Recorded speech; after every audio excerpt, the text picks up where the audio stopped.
Hi hello ಎಲ್ರಿಗೂ ನನ್ನ ನಮಸ್ಕಾರಗಳು. ನಾನು ಇವಾಗ ವ್ಲಾಗ್ನ ಸ್ಟಾರ್ಟ್ ಮಾಡ್ತಾ ಇದ್ದೀನಿ. ನೋಡಿ ಟೈಮ್ ಎಷ್ಟಾಗಿದೆ ಅಂದರೆ ಮುಂಜಾನೆ 5 ಗಂಟೆ ಆಗಿದೆ. ಸೊ ಬೇಗ ಎದ್ದು ಇವಾಗ ಹಪ್ಪಳ ಸಂಡಿಗೆ ಎಲ್ಲ ಮಾಡ್ತಾರಲ್ವ, ಸೊ ಬೇಸಿಗೆಗಾಲದಲ್ಲಿ ಕುರುಡಿಗೆ ಅಂತ ಮಾಡ್ತಾರೆ ನಮ್ಮ ಸೈಡಲ್ಲಿ. ಸೊ ಅದನ್ನು ಹಿಟ್ಟ ಇವಾಗ ಕುದಿಸ್ಲಿಕ್ಕೆ ಇಟ್ಟಿದ್ದಾರೆ ಒಲೆ ಮೇಲೆ. ಇವಾಗ ಕುದಿಸ್ಕೋಬೇಕು, ಅದು ಚೆನ್ನಾಗಿ ಬೇಕಾದಷ್ಟು ನೀರನ್ನು ಹಾಕ್ಕೊಂಡು ಕುದಿಸ್ಕೋಬೇಕು. ಒಂದು ಹಾಫ್ ಆನ್ ಅವರ್ ಆದರೂ ಬೇಕು ಹಿಟ್ಟನ್ನು ಕುದಿಸ್ಕೊಳ್ಳಿಕ್ಕೆ. ಈಗ ಮಾಮೂಲಿ ಅಕ್ಕಿ ನೆನೆ ಇಟ್ಟು ರುಬ್ಬಿ ಮಾಡ್ತೀವಿ ಅಲ್ವಾ, ಸೊ ಅದೇ ರೀತಿಯಲ್ಲಿ ಇದನ್ನು ಕೂಡ ಕೂಡಿ ಹಿಟ್ಟನ್ನು ಮಾಡ್ತಾಯಿದ್ದಾರೆ. ತುಂಬಾ ಮಿಕ್ಸ್ ಮಾಡ್ಕೋತಾ ಇರಬೇಕು ಸ್ಪೂನಿಂದ, ಇಲ್ಲಾಂದರೆ ಉಂಡೆ ಉಂಡೆಯಾಗಿ ಗಂಟಾಗುತ್ತೆ. ಸೊ ಚೆನ್ನಾಗಿ ಬರಲ್ಲ ಕೂಡಿಗೆ ಹಪ್ಪಳ ಏನು ಮಾಡಿದ್ರೂ ಕೂಡ. ಸೊ ಇಬ್ಬರು ಇರಬೇಕು, ಇಬ್ಬರಿದ್ದರೆ ಒಬ್ಬರು ಹಣ ಒಬ್ಬರು ಮಿಕ್ಸ್ ಮಾಡ್ಕೋತಾ ಇದ್ದರೆ ಚೆನ್ನಾಗಿರುತ್ತೆ. ಇಲ್ಲಾಂದರೆ ಒಬ್ರಿಗಾದರೆ ಕೈ ನೋವು ಬರುತ್ತೆ. ಅದಕ್ಕೋಸ್ಕರ ನೋಡಿ ಮಿಕ್ಸ್ ಮಾಡ್ಕೋತಾನೆ ಇರಬೇಕು, ಇಲ್ಲಾಂದರೆ ತಳ ಹತ್ತೋ ಚಾನ್ಸಸ್ಸು ಇರುತ್ತೆ. ಅದಕ್ಕೋಸ್ಕರ ಗಟ್ಟಿ ಅನಿಸಿದಾಗ ಸ್ವಲ್ಪ ಸ್ವಲ್ಪ ನೀರು ಹಾಕ್ಕೊಂಡು ಕುದಿಸ್ಕೋಬೇಕು. ಇದರಲ್ಲಿ ಸ್ವಲ್ಪ ಉಪ್ಪನ್ನಷ್ಟೇ ಹಾಕಿದ್ದಾರೆ ಅವರು ಹಿಟ್ಟಲ್ಲಿ, ಮತ್ತೇನು ಹಾಕಿಲ್ಲ ಇದರಲ್ಲಿ. ಇವಾಗ ಸ್ವಲ್ಪ ನೀರು ಹಾಕ್ಕೊಂಡು ಮತ್ತೆ ಇನ್ನೊಂದು ಸರಿ ಚೆನ್ನಾಗಿ ಮಿಕ್ಸ್ ಮಾಡ್ಕೋತಾ ಇದ್ದಾರೆ ನೋಡಿ. ಸ್ವಲ್ಪ ಹೊತ್ತು ನಾನು ಮಿಕ್ಸ್ ಮಾಡಿದೆ, ಆನಂತರ ಈಗ ಅಮ್ಮ ಮಿಕ್ಸ್ ಮಾಡ್ತಾ ಇದ್ದಾರೆ ನೋಡಿ. ಬೇಗ ಎದ್ದು ಕುದಿಸಿಟ್ಟಿದ್ದಾರೆ. ಆನಂತರ ಸ್ವಲ್ಪ ಆರಬೇಕು ಹಿಟ್ಟು, ಆರಿದ ನಂತರನೇ ಹಾಕ್ಲಿಕ್ಕೆ ಬರುತ್ತೆ ಅಲ್ವ, ಸೊ ಅದಕ್ಕೋಸ್ಕರ ಇವಾಗ ಹಿಟ್ಟು ರೆಡಿಯಾಗಿದೆ ನೋಡ್ತಾ ಇದ್ದೀನಿ. ಟೈಮ್ ಎಷ್ಟಾಗಿದೆ ಅಂದರೆ ಮುಂಜಾನೆ 8:15 ಇದೆ. ಸೊ ಇವಾಗ ವ್ಲಾಗ್ನ ಸ್ಟಾರ್ಟ್ ಮಾಡ್ತಾ ಇದ್ದೀನಿ. ಬನ್ನಿ ಇವತ್ತಿನ ದಿನಚರಿ ಯಾವ ರೀತಿ ಇರುತ್ತೆ, ಹಾಗೆ ಏನೇನೆಲ್ಲ ಮಾಡಿದ್ವಿ ಅಂತ ನಿಮ್ಮ ಜೊತೆ ಶೇರ್ ಮಾಡ್ಕೋತಾ ಇದ್ದೀನಿ. ಸೊ ಇಷ್ಟವಾದರೆ ಒಂದು ಲೈಕ್ ಮಾಡಿ. ಹಾಗೆ ಭಾಳಷ್ಟು ಜನ ಏನು ಮಾಡ್ತಾಯಿದ್ರೆ ಅಂದ್ರೆ 70% ಜನ ಏನು ಮಾಡ್ತಾಯಿದ್ರೆ ಅಂದ್ರೆ ಸಬ್ಸ್ಕ್ರೈಬ್ ಮಾಡ್ಕೊಂಬಂದೆ ನೋಡ್ತಾ ಇದ್ರೆ. ಸೊ ಪ್ಲೀಸ್ ಸಬ್ಸ್ಕ್ರೈಬ್ ಮಾಡಿಕೊಂಡು ನಮಗೂ ಕೂಡ ಸಪೋರ್ಟ್ ಮಾಡಿ. ಬನ್ನಿ ಇವಾಗ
ಸೊ ನಾನಿವಾಗ ಬಿಸಿ ರೊಟ್ಟೆ ಮತ್ತು ಮಾವಿನಕಾಯಿ ಖಾರ ಮೊನ್ನೆ ತೋರಿಸಿದ್ದೆ ಅಲ್ವಾ, ನಿಮ್ಮ ಜೊತೆ ಶೇರ್ ಮಾಡ್ಕೊಂಡಿದ್ದೆ ಅಲ್ವಾ, ಸೊ ಅದೇ ಖಾರ ಇದು.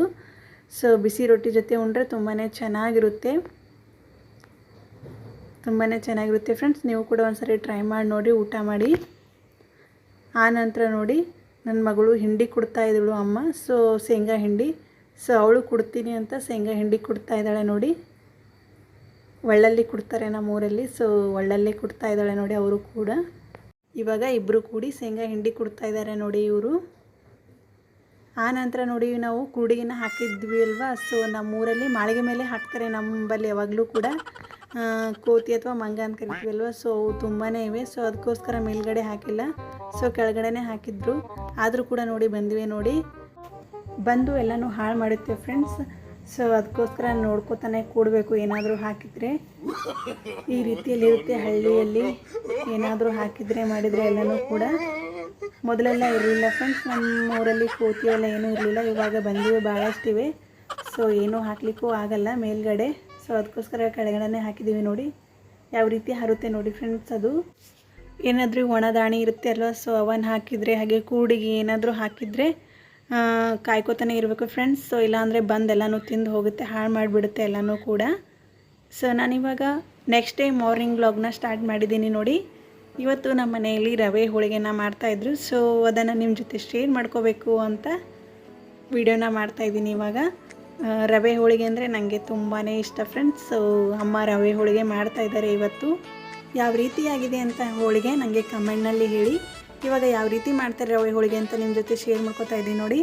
ಇವಾಗ ಒಲೆ ಮೇಲೆ ಒಂದು ಬೊಗಣಿನ ಇಟ್ಕೊಂಡಿದ್ರೆ, ಸೊ 2-3 ಗ್ಲಾಸಷ್ಟು ನೀರನ್ನು ಹಾಕ್ಕೊಂಡಿದ್ರೆ, 3 ಗ್ಲಾಸಷ್ಟು. 1 ಗ್ಲಾಸ್ ರವೆ ಇದ್ದರೆ 1.5 ಗ್ಲಾಸಷ್ಟು ನೀರನ್ನು ಹಾಕ್ಕೊಳ್ಳಿ. ಹಾಗೆ ಬೆಲ್ಲನೂ ರುಚಿಗೆ ತಕ್ಕಷ್ಟು ಬೆಲ್ಲನ ನೋಡಿ ಹಾಕ್ಕೊಳ್ಳಿ. ಇವಾಗ ಬೆಲ್ಲನ ಹಾಕಿ ಕುದಿಸ್ತಾ ಇದ್ದಾರೆ ನೀರಲ್ಲಿ.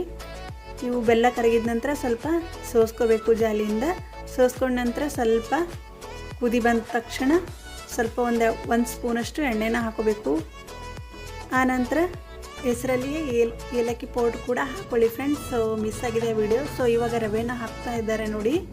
ರವೆನ ಚೆನ್ನಾಗಿ ಮಿಕ್ಸ್ ಮಾಡ್ಕೋಬೇಕು ಸ್ಪೂನಿಂದ, ಇಲ್ಲ ಅಂದರೆ ಗಂಟಾಗಿ ಬಿಡುತ್ತೆ. ಸೊ ಅದಕ್ಕೋಸ್ಕರ ಚೆನ್ನಾಗಾಗಲ್ಲ, ಅದಕ್ಕೋಸ್ಕರ ಚೆನ್ನಾಗಿ ಮಿಕ್ಸ್ ಮಾಡ್ಕೊಳ್ಳಿ ರವೆ ಹಾಕಿದ ನಂತರ. ಉಪ್ಪಿಟ್ಟೆಲ್ಲ ಯಾವ ರೀತಿ ಮಾಡ್ತೀರೋ ಸೊ ಅದೇ ರೀತಿಯಲ್ಲಿ ಮಾಡ್ಕೋಬೇಕು ಇದನ್ನು ಕೂಡ. ಹೋಳಿಗೆ ಅಂತೂ ತುಂಬಾ ಟೇಸ್ಟಿಯಾಗಿ ಆಗುತ್ತೆ ಫ್ರೆಂಡ್ಸ್. ಸುಟ್ಟು ಕೂಡ ಮಾಡ್ತಾರೆ, ಹಾಗೆ ಕರೆದು ಕೂಡ ಮಾಡ್ತಾರೆ ಹೋಳಿಗೆನ. ನಾವು ಯಾವ ರೀತಿ ಮಾಡ್ತೀವಿ ಅಂತ ನೋಡಿ ನೀವು ಕೂಡ. ಚೆನ್ನಾಗಿ ಮಿಕ್ಸ್ ಮಾಡ್ಕೊತಾನೆ ಇರಬೇಕು. ಒಂದು 5 ಮಿನಿಟ್ಸ್ ಕುದಿಬೇಕು ಫ್ರೆಂಡ್ಸ್. ಕುದ ನಂತರ ಹೂರ್ಣ ರೆಡಿ ಆಗುತ್ತೆ ರವೆ ಹೋಳಿಗೆ ಮಾಡಲಿಕ್ಕೆ. ಇದರಲ್ಲಿ ಎಣ್ಣೆನ ಹಾಕಿದ್ವಿ ಅಲ್ವ, 1 ಸ್ಪೂನಷ್ಟು. ಯಾಕೆ ಹಾಕ್ತಾರೆ ಅಂದರೆ ರವೆ ಉಂಡೆ ಆಗುತ್ತೆ ಅಲ್ವ, ಸೊ ಒಂದೊಂದು ವೇಳೆ ಹಾಕಿದರೆ ಸೊ ಉಂಡೆ ಆಗಬಾರ್ದು ಅಂತ ಎಣ್ಣೆನ ಹಾಕಿದ್ದಾರೆ. ಇವಾಗ ಒಂದು 5 ಮಿನಿಟ್ಸ್ ಕುದ್ರೆ ಆಯಿತು. ಇವಾಗ ಹೂರ್ಣ ರೆಡಿ ಆಗುತ್ತೆ. ನೀವು ಕೂಡ ಇದೇ ರೀತಿಯಾಗಿ ಮಾಡ್ತೀರಾ ರವೆ ಹೋಳಿಗೆ, ಇಲ್ಲ ಬೇರೆ ರೀತಿಯಲ್ಲಿ ಮಾಡ್ತೀರಾ ಅಂತ ನನಗೆ ಕಮೆಂಟ್ನಲ್ಲಿ ಹೇಳಿ. ಸ್ಪೂನಿಂದ ಚೆನ್ನಾಗಿ ಮಿಕ್ಸ್ ಮಾಡ್ಕೊತಾನೆ ಇರಿ, ಇಲ್ಲಾಂದರೆ ತಳ ಹತ್ತೋ ಚಾನ್ಸ್ ಇರುತ್ತೆ. ಸೊ ಅದಕ್ಕೋಸ್ಕರ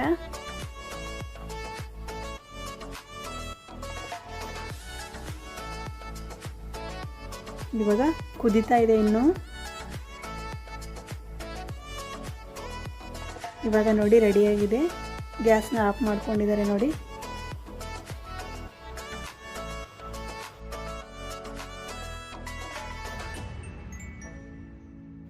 ಇವಾಗ ಒಂದು 10 ಮಿನಿಟ್ಸ್ ಬಿಡಬೇಕು ಇದು ಆರಲಿಕ್ಕೆ. ಇವಾಗ ಆರಿದೆ ನೋಡಿ. ಒಂದು ತಾಟಲ್ಲಿ ಹಾಕ್ಕೊಂಡಿದ್ದೀನಿ. ಈ ರೀತಿಯಾಗಿ ಒಂದೊಂದು ಉಂಡೆಗಳನ್ನಾಗಿ ಮಾಡ್ಕೊಂಡಿದ್ದಾರೆ ಹೋಳಿಗೆ ಮಾಡಲಿಕ್ಕೆ ಹೂರ್ಣನ. ಇವಾಗ ಈ ಸೈಜಲ್ಲಿ ಹೋಳಿಗೆನ ಮಾಡ್ತಾರೆ. ಸ್ವಲ್ಪ ದಪ್ಪದಾಗಿರಬೇಕು ಹೋಳಿಗೆ, ರವೆ ಹೋಳಿಗೆ ಅಂದರೆ ದಪ್ಪದಾಗಿದ್ರೇ ತುಂಬಾ ಚೆನ್ನಾಗಿರುತ್ತೆ. ಸೊ ಸಣ್ಣದಾಗೆ ಮಾಡ್ತಾರೆ ಇವು ರವೆ ಹೋಳಿಗೆ. ತುಂಬಾ ಟೇಸ್ಟಿಯಾಗಿ ಆಗುತ್ತೆ ಫ್ರೆಂಡ್ಸ್. ನೀವು ಯಾರಾದರೂ ಮಾಡಲಿಲ್ಲ, ಒಂದ್ಸರಿ ಆದರೂ ತಿಂದಿಲ್ಲ ಅಂದರೆ ಒಂದ್ಸರಿ ನೋಡಿ, ಟ್ರೈ ಮಾಡಿ ನೋಡಿ. ತುಂಬಾ ಚೆನ್ನಾಗಿರುತ್ತೆ, ನನಗಂತೂ ಇಷ್ಟ. ಸೊ ನೀವು ಕೂಡ ಟ್ರೈ ಮಾಡಿ ನೋಡಿರಿ. ಈ ರೀತಿಯಾಗಿ ಉಂಡೆನ ಕಟ್ಕೊಂಡು ಹೋಳಿಗೆನ ಮಾಡ್ತಿದ್ದಾರೆ ನೋಡಿ. ಹೋಳಿಗೆನ ಈಸಿಯಾಗಿ ಮಾಡ್ಕೋಬೋದು ಫ್ರೆಂಡ್ಸ್. ಸೊ ಹೋಳಿಗೆ ಮಾಡೋದು ತುಂಬಾ ಸುಲಭ, ಆದರೆ ರವೆ ಹಾಕಿ ಅದು ಕುದಿಸ್ಕೊಂಬೋದಿರುತ್ತೆ ಅಲ್ವ, ಸೊ ಅದೇ ಮೇನ್ ಇರುತ್ತೆ. ಸೊ ಇವಾಗ ಹೋಳಿಗೆನ ಮಾಡ್ತಾ ಇದ್ದಾರೆ ನೋಡಿ, ಕವರ್ ಮೇಲೇ ಮಾಡ್ತಾ ಇದ್ದಾರೆ ಹೋಳಿಗೆ. ಇವಾಗ ಹೋಳಿಗೆ ರೆಡಿಯಾಗಿದೆ. ಇಷ್ಟಿಷ್ಟೇ ಈ ಸೈಜಲ್ಲೇ ಮಾಡ್ತಾರೆ.